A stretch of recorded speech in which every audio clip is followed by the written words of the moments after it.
Good evening friends, स्वागत है आप सभी का हमारे यूट्यूब चैनल उत्कर्ष नर्सिंग लाइव क्लासेज में।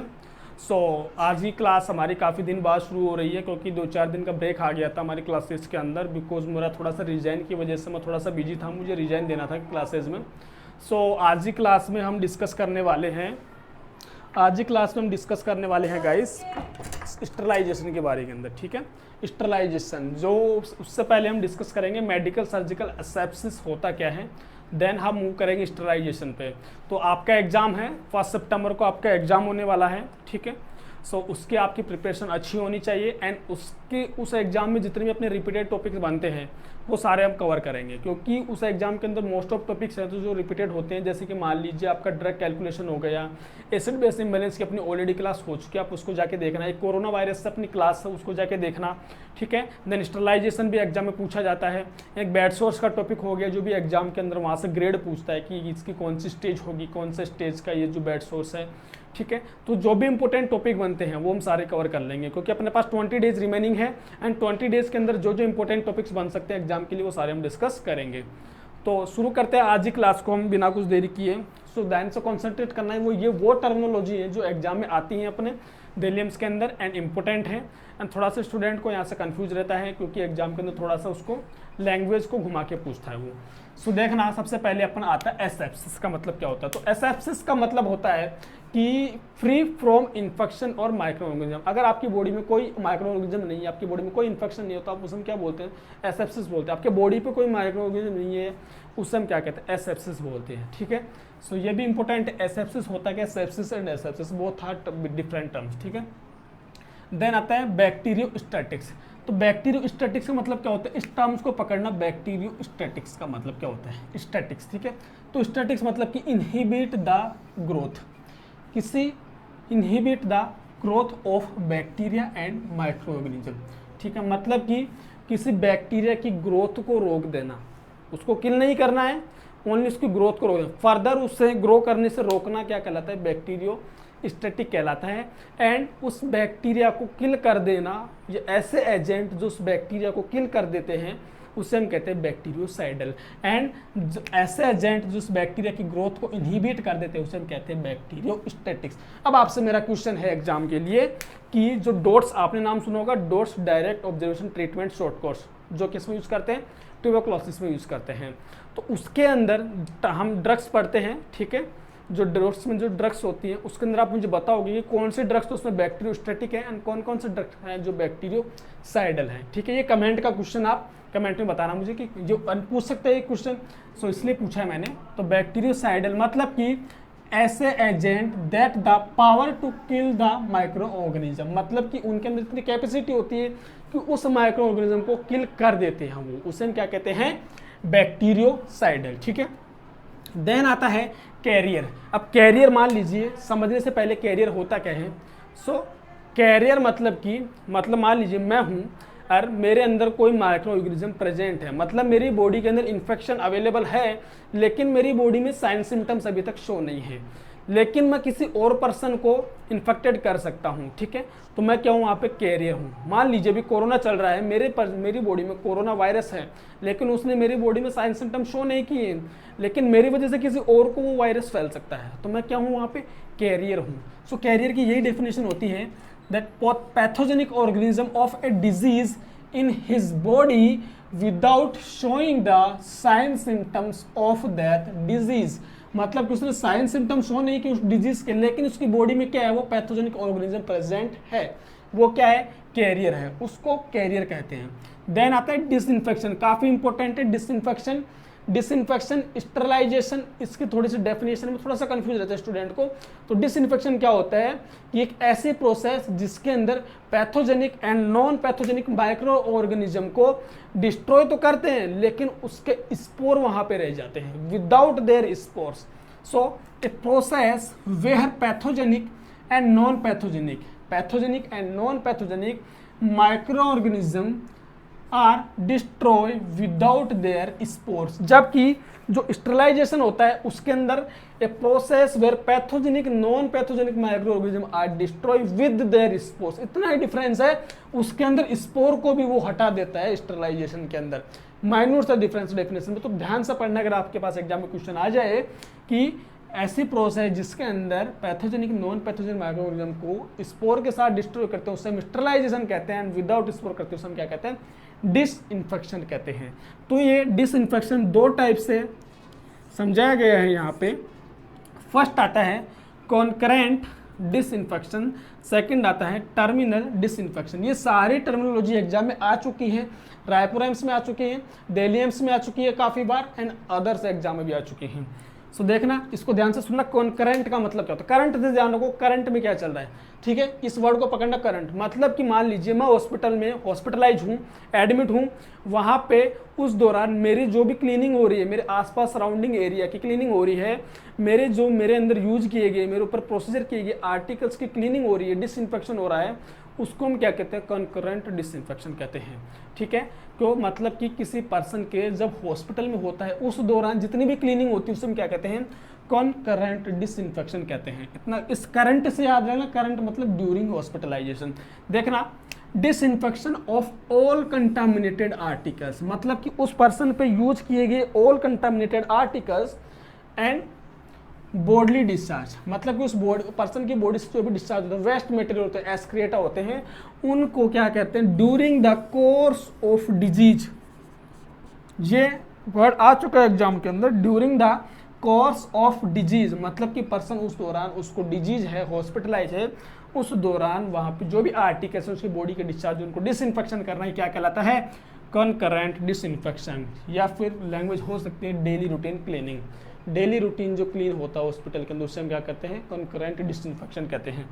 देन आता है टर्मिनल डिसइंफेक्शन। अब टर्मिनल से वर्ड ही समझ में आ रहा है, टर्मिनल का मतलब होता है लास्ट स्टेज, ठीक है, ठीक है। तो देखिएगा, ए प्रोसेस मतलब वैसे सुनो मेरे, मतलब कि क्या हुआ, इस ऊपर वाले में तो क्या कर रहे थे जब पेशेंट एडमिट है, लेकिन जब पेशेंट क्या हुआ, ठीक हो गया, उसका डिस्चार्ज होना है, या फिर पर्सन की डेथ हो गई, या फिर कोई पर्सन था इन्फेक्टेड था, वो क्या हुआ, उसका आइसोलेशन में रखा, लेकिन जब वो सही हो गया तो उसको आइसोलेशन से रिलीज कर दिया। उसके बाद उस एरिया की जहाँ पे पर्सन था उस रूम की जो क्लीनिंग होती है, फ्यूमिगेशन होता है, वहाँ पे जो स्टरलाइजेशन जो फ्यूमिगेशन एंड क्लीनिंग होती है, उस प्रोसेस को हम क्या कहते हैं, टर्मिनल डिसइंफेक्शन कहते हैं। मतलब पर्सन वहाँ से चला गया, उसके बाद जो वहाँ पे जो भी होगा क्लीनिंग वगैरह होगा उसको हम क्या कहते हैं, टर्मिनल डिसइंफेक्शन कहते हैं। आ चुकी है ये टर्मिनोलॉजी एग्जाम के अंदर। A process of disinfection after the discharge, death और रिलीज फ्रॉम आइसोलेशन। आइसोलेशन का मतलब क्या होता है कि किसी इन्फेक्टेड पर्सन को नॉन इन्फेक्टेड पर्सन से सेपरेट रखा जाता है। मतलब कि कोई इन्फेक्टेड पर्सन था डिजीज से, उसको नॉन इन्फेक्टेड पर्सन से सेपरेट रखना ही क्या कहलाता है, आइसोलेशन कहलाता है। एंड क्वारंटाइन क्या कहलाता है, मतलब कि longer than of isolation period, incubation period, या मतलब कि मान लीजिए कोई डिजीज है किसी पर्सन को 14 दिन तक उसका इंक्यूबेशन पीरियड था, उससे ज़्यादा दिन तक, मतलब longer than of incubation period या आइसोलेशन पीरियड, उसे हम कहते हैं क्वारंटाइन कहते हैं। मतलब वेल पर्सन को आइसोलेट करना, डिजीज नहीं है लेकिन वो अपने को लग रहा है कि ये इस डिजीज के कांटेक्ट में आया होगा, उसको क्या कर रहे हैं, आइसोलेट कर रहे हैं, उसको क्या कहते हैं, क्वारंटाइन कहते हैं। कोरोना की क्लास देखना, बहुत अच्छे से समझा है, ठीक है। फिर आता है क्रॉस इन्फेक्शन। क्रॉस इन्फेक्शन ध्यान से समझना, ठीक है। A client get the infection, एक पर्सन है जिसने क्या किया है, इन्फेक्शन कहाँ से मिला उसको, from someone else during the stay in hospital.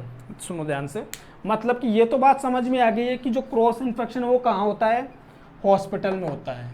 Occur usually in the hospital, most of time में कहाँ होता है, हॉस्पिटल में होता है क्रॉस इन्फेक्शन। मतलब मान लीजिए आप किसी हॉस्पिटल में गए हो एडमिट होने, आप गए किसी और डिजीज के ट्रीटमेंट के लिए थे, लेकिन आपको कुछ मिल और गया वहाँ पे, ठीक है। मतलब कि आप गए थे फीवर का इलाज करवाने, लेकिन आप लेके आ रहे हो वहाँ से कोई भी ऐसे इन्फ्लुएंजा वायरस वगैरह हो गया, ठीक है, स्वाइन फ्लू हो गया, वो आपको क्या हुआ है, क्रॉस इन्फेक्शन हुआ है, किसी और की वजह से आपको मिला है। ठीक है, उसे हम क्या कहते हैं, क्रॉस इन्फेक्शन कहते हैं। अब पूरी डिटेल्स इसके बारे में पढ़ने वाले हैं क्रॉस इन्फेक्शन के बारे में, तो उसको ध्यान से सुनना। A client get the infection from someone else during his stay in the hospital, उसको क्या कहते हैं, क्रॉस इन्फेक्शन कह रहे हैं। ठीक है, क्रॉस इन्फेक्शन कह रहे हैं। ये क्रॉस इन्फेक्शन किस तरीके से फैलता है देखना, ध्यान से सुनना, इसको आप नोट कर लेना, स्क्रीनशॉट ले लेना, इंपॉर्टेंट है, लिख लेना या फिर समझ लेना, क्योंकि 1 सितंबर तक याद रख लो, बाद के अंदर मत रखना। ठीक है, फिर बाद में आपको कोई नहीं पूछेगा। बहुत अच्छी अपॉर्चुनिटी है आपके पास, नर्सिंग फील्ड में फर्स्ट टाइम इतनी बड़ी वैकेंसी निकली है एम्स के अंदर अभी तक। सो एंड सैड होने वाली बात ये है कि इसमें 80-20 रेशो हो गया, बट फिर भी काफ़ी अच्छी वैकेंसी है एंड इसके अंदर पोस्ट हैं, ऐसी बात है नहीं। जो स्टूडेंट पढ़ने वाले हैं बिल्कुल सिलेक्ट हो जाएंगे। तो देखिएगा क्रॉस इन्फेक्शन, तो इसको समझने से पहले आपने एपिडेमोलॉजी का नाम सुना होगा।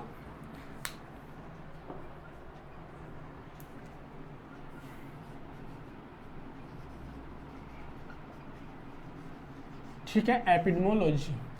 एपिडेमोलॉजी का मतलब क्या होता है, distribution and determination of disease. ये भी डेफिनेशन आ चुकी है, डिस्ट्रीब्यूशन एंड ये मेरी गारंटी है इस टॉपिक से आपको इस एग्जाम में क्वेश्चन मिलेगा। एंड डिटर्मिनेशन ऑफ डिजीज मतलब किसी डिजीज का डिस्ट्रीब्यूशन होना एंड डिटर्मिनेशन होना ही क्या कहलाता है, एपिडेमोलॉजी कहलाता है। ठीक है, उसको क्या कहते हैं, या फिर स्टडी ऑफ डिजीज से भी क्या कहते हैं, एपिडेमोलॉजी कहते हैं। तो इसके जो फादर ऑफ एपिडेमोलॉजी है वो कौन है, जॉन स्नो कहलाते हैं। आपके फादर ऑफ एपिडेमियोलॉजी क्या कहलाते हैं, जॉन स्नो कहलाते हैं। इन्होंने एक ट्रायड के थ्रू इसको समझाने की कोशिश की थी। उन्होंने क्या बताया कि इस ट्रायड के अंदर उन्होंने समझाने की कोशिश की एजेंट होस्ट इन्वायरमेंट। मतलब इस ट्रायड में क्या क्या आते हैं, एजेंट होस्ट इन्वायरमेंट आते हैं। एग्जाम में आता है ऐसा क्वेश्चन कि which one of the following is not a triad features. तो आपको क्या करना है, तीनों याद होंगे तो ये आपको राइट आंसर होगा। तो ध्यान रखना, एजेंट होस्ट इन्वायरमेंट मतलब कि किसी डिजीज के होने के लिए तीनों होना जरूरी है। ठीक है, तभी उस पर्सन में क्या होगी, डिजीज होगी। ठीक है, तो उन्होंने क्या बताया कि किसी पर्सन में अगर डिजीज होती है तो ये तीनों ही रेस्पॉन्सिबल होते हैं। तो ध्यान से सुनना, ये डिजीज मतलब क्रॉस इन्फेक्शन होने के लिए आपकी बॉडी के अंदर दो तरीके से क्रॉस इन्फेक्शन हो सकता है, या तो किसी पर्सन के आप डायरेक्ट कांटेक्ट में आते हो या फिर इनडायरेक्ट कांटेक्ट में आते हो। तो direct contact and indirect contact उसको समझना आप ध्यान से। इसको हटा देता हूं मैं, ठीक है, क्योंकि नीचे वाला भी काम आएगा। तो देखो, mode of transmission of disease कैसे, direct contact and indirect contact. ये भी ध्यान रखना, ये क्वेश्चन आ चुके हैं। Direct contact and indirect contact. Direct contact के अंदर ध्यान से सुनना, जैसे कि आप किसी पर्सन के agent, direct contact between the agent और होस्ट। तो डायरेक्ट कांटेक्ट की बात कर लेते हैं। Direct contact between the agent and host. अभी मैंने लिखा था ऊपर ट्रायड के अंदर, मतलब कि एजेंट और होस्ट के बीच में डायरेक्ट कांटेक्ट है। एजेंट तो कौन है, ठीक है, मतलब कि जिस पर्सन में डिजीज होगी। ठीक है, एजेंट और होस्ट के बीच के अंदर डायरेक्ट कांटेक्ट हो तो क्या मतलब कि माइक्रो ऑर्गेनिज्म, मैं कह सकता हूं कोई माइक्रो ऑर्गेनिज्म एंड किसी पर्सन के बीच के अंदर डायरेक्ट कांटेक्ट होने क्या कहलाता है, आपका डायरेक्ट कांटेक्ट ट्रांसमिशन कहलाता है। तो डायरेक्ट कांटेक्ट के अंदर जो आपके आते हैं उसमें ध्यान से सुनना। फर्स्ट आता है सेक्सुअल कांटेक्ट, किसिंग, ड्रॉपलेट। ठीक है, तो ये मेजरली 3 हम स्टडी करते हैं। सो sexual contact, kissing and droplet. ठीक है, आप ये समझ ही गए होंगे। सेक्सुअल कांटेक्ट जैसे कि किसी पर्सन के अंदर HIV वगैरह देखने को मिलता है, हेपेटाइटिस भी देखने को मिलता है। किसिंग वगैरह जैसे मान लो किसी पर्सन के अंदर मान लो कोई जैसे ट्यूबरकुलोसिस का पेशेंट था या कुछ और डिजीज थी जो किसी पर्सन के डायरेक्ट कांटेक्ट में आने से फैल जाती है, क्योंकि जब बॉडी सिक्रेशन एक दूसरे के कांटेक्ट में आते हैं तो वहाँ पर डिजीज के फैलने के चांसेस होते हैं। देन इसको समझ लो यहाँ से, इससे क्वेश्चन बनता है ड्रॉपलेट। तो ड्रॉपलेट को ध्यान से सुनना। ड्रॉपलेट में क्या होता है, infection is transfer through coughing और sneezing when the distance between agent less than 6 feet. ठीक है, ड्रॉपलेट का मतलब समझना, ड्रॉपलेट इन्फेक्शन, ड्रॉपलेट से सुनना। ड्रॉपलेट का इंपॉर्टेंट है क्योंकि ये मैंने आपको कोरोना की जो हमने क्लास ली थी उसमें बताया था मैंने।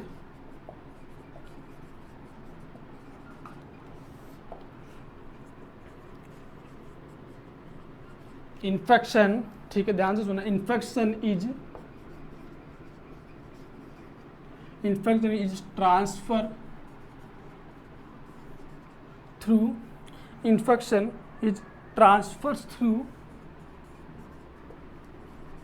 coughing, sneezing when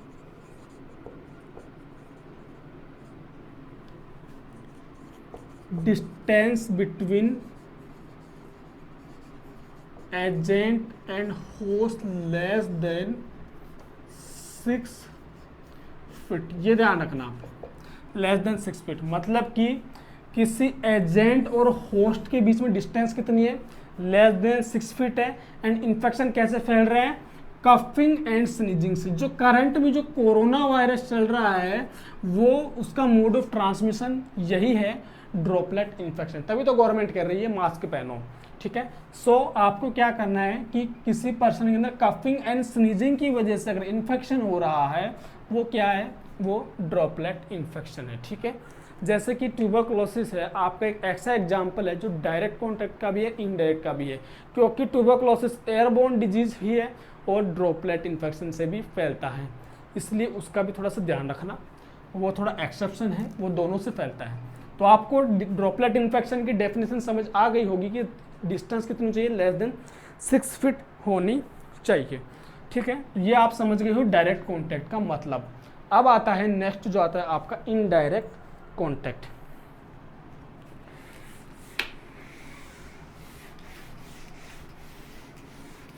तो इनडायरेक्ट मतलब होता है कि contact between agent and host with the help of mediators. ठीक है, डेफिनेशन में थोड़ा सा ही चेंज हुआ है। इनडायरेक्ट कॉन्टैक्ट के अंदर क्या है, थोड़ा सा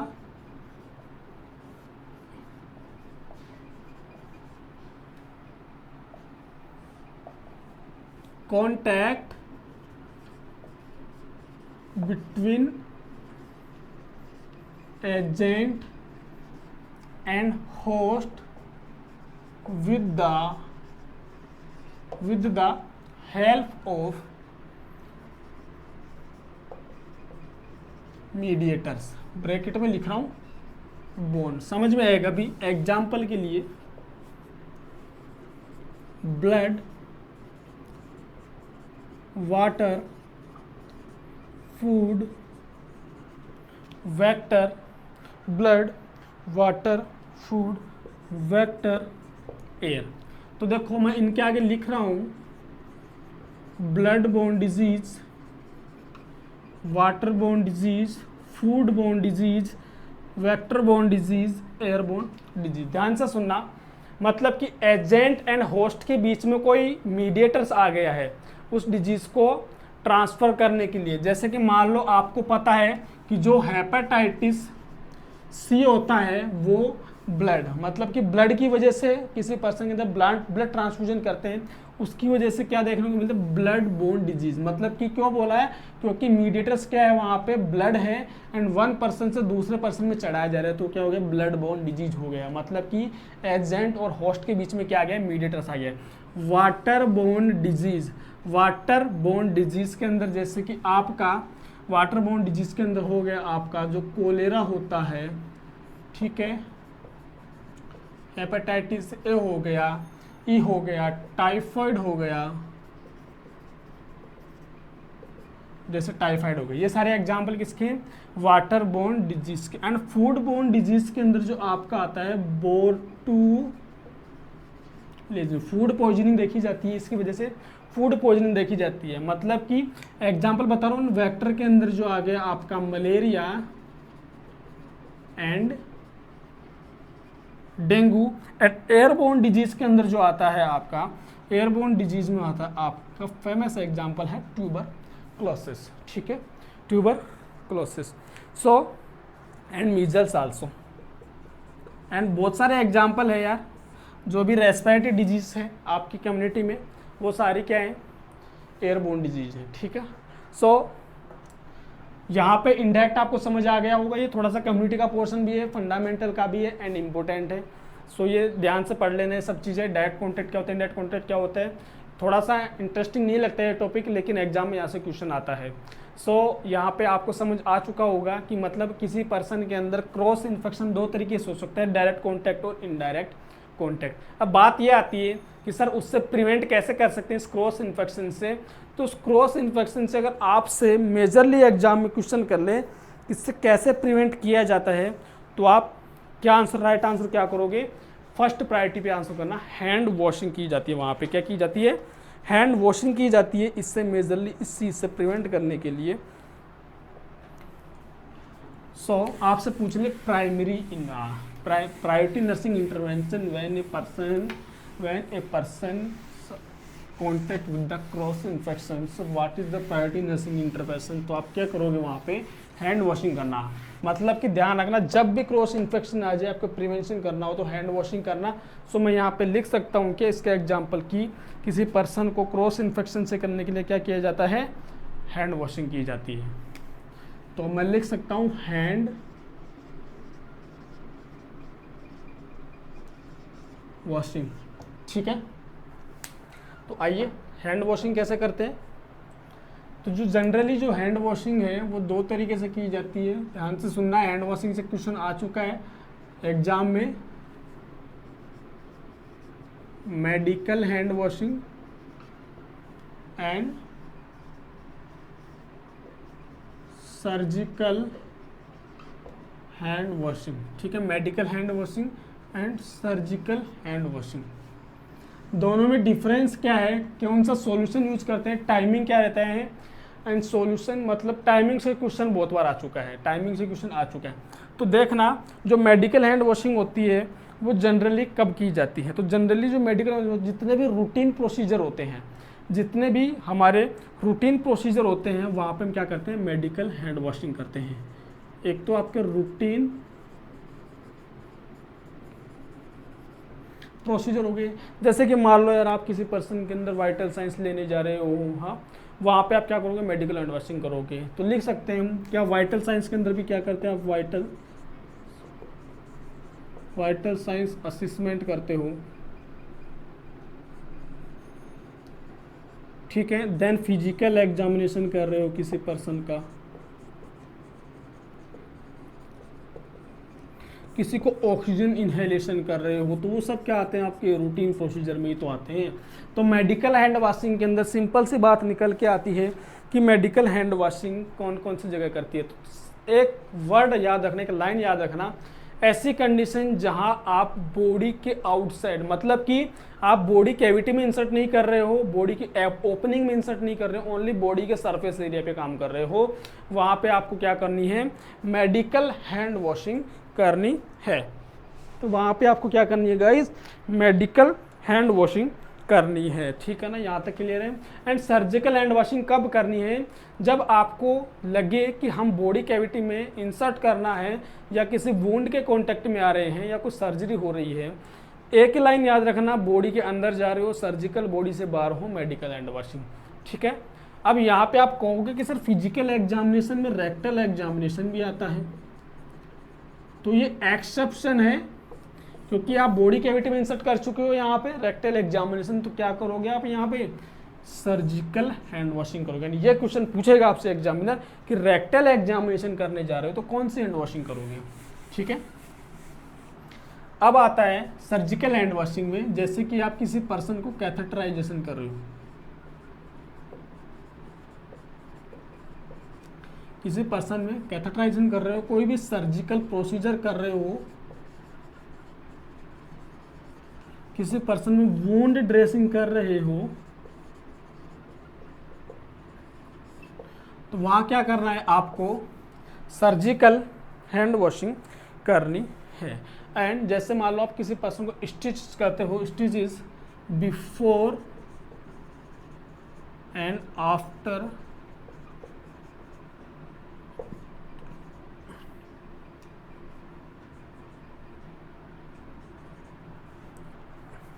स्टिचेस करते हैं जब किसी पर्सन को, ठीक है, तो आप क्या करनी है, वहाँ पे आपको सर्जिकल हैंड वॉशिंग करनी है। मतलब यार एक ही बात याद रखना आप मेरी, तो बॉडी में जा रहे हो सर्जिकल, बॉडी से बाहर हो मेडिकल हैंड वॉशिंग, ठीक है। तो मैं इसको हटा सकता हूँ। अब इसके अंदर देखो, जो आपकी हैंड वॉशिंग होती है उसकी टाइमिंग क्या होती है, सॉल्यूशन क्या होता है, आ चुका है क्वेश्चन यहाँ से एंड पूछेगा। एंड अभी इसके बाद आपके 5 मूवमेंट आते हैं, जो हैंड वॉशिंग होती है 5 मूवमेंट ऑफ हैंड हाइजीन, वो इमेज आएगा, तो आप वो भी याद रखना, ठीक है। तो देखो जो इसका जो टाइमिंग होता है यहाँ पे 3 to 5 मिनट आप क्या करते हो, मेडिकल हैंड वॉशिंग करते हो। बहुत बार आ चुका है ये क्वेश्चन। 3 to 5 मिनट आपको क्या करनी है, मेडिकल हैंड वॉशिंग करनी है। आपसे पूछ ले what is the at least time of medical hand washing, ध्यान से सुनना, what is the at least time of medical hand washing. So आप उस कंडीशन में क्या करोगे, 60 सेकेंड, ये है एटलीस्ट टाइम, ठीक है। मतलब कि आपको इतना तो करना ही है 60 सेकेंड, अगर ये भी ना पॉसिबल हो तो कुछ भी ना दे रखा हो 3 to 5 मिनट, पूछ ले एटलीस्ट 60 सेकेंड।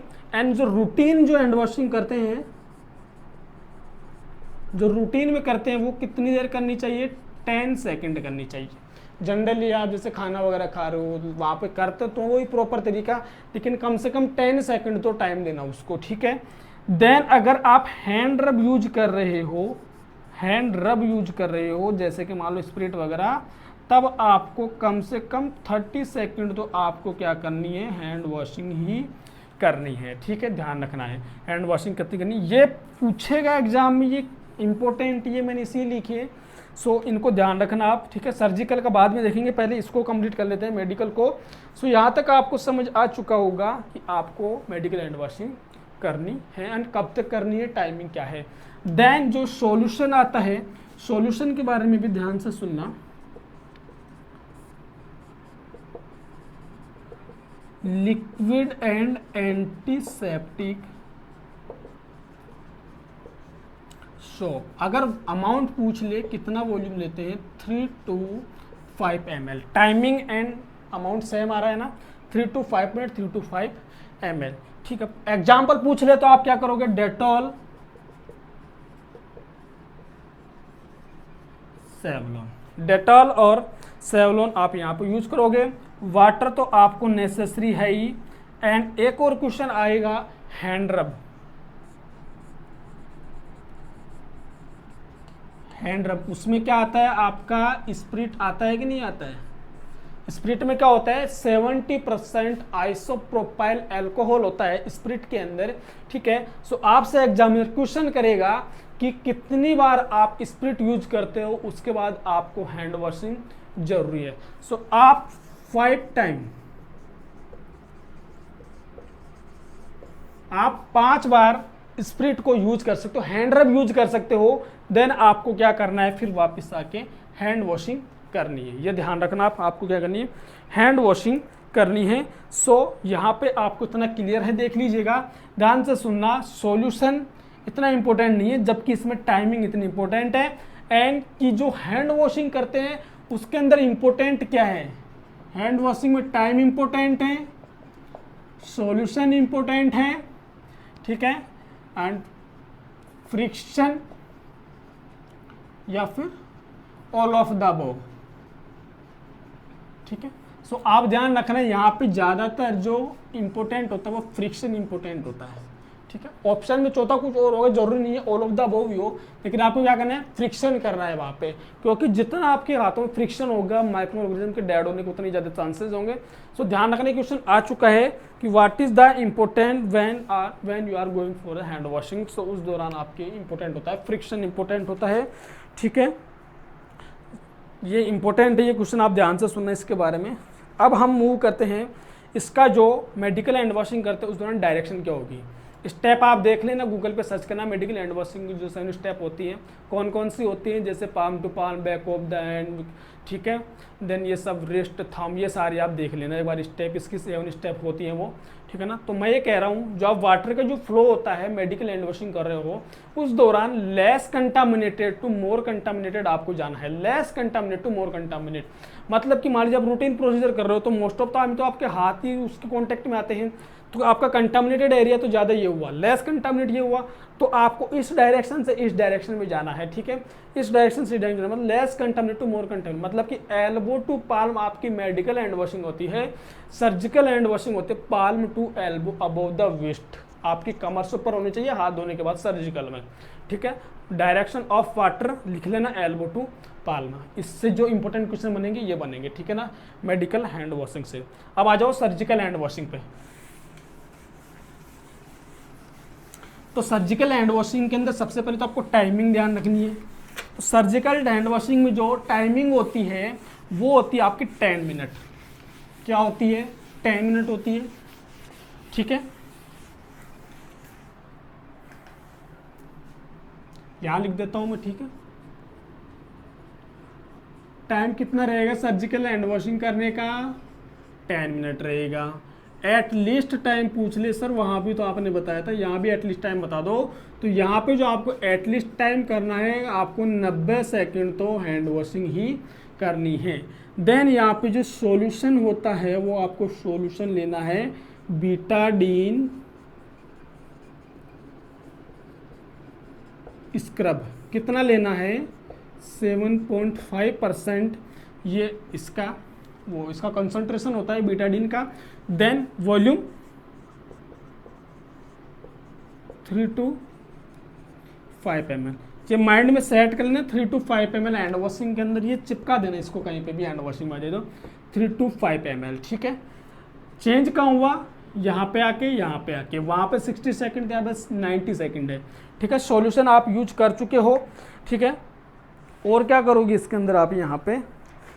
देन अब यहाँ पे जो क्वेश्चन बनेगा वो सुनना। क्वेश्चन जो बनेगा यहाँ पे कि यहाँ पे आपका जो क्वेश्चन बनता है, जो वाटर का जो फ्लो होता है, अभी मैंने बताया था वहाँ पे एल्बो टू पाल्म कर रहे थे, लेकिन आप ये ध्यान रखना पाल्म टू एल्बो करना है। Direction of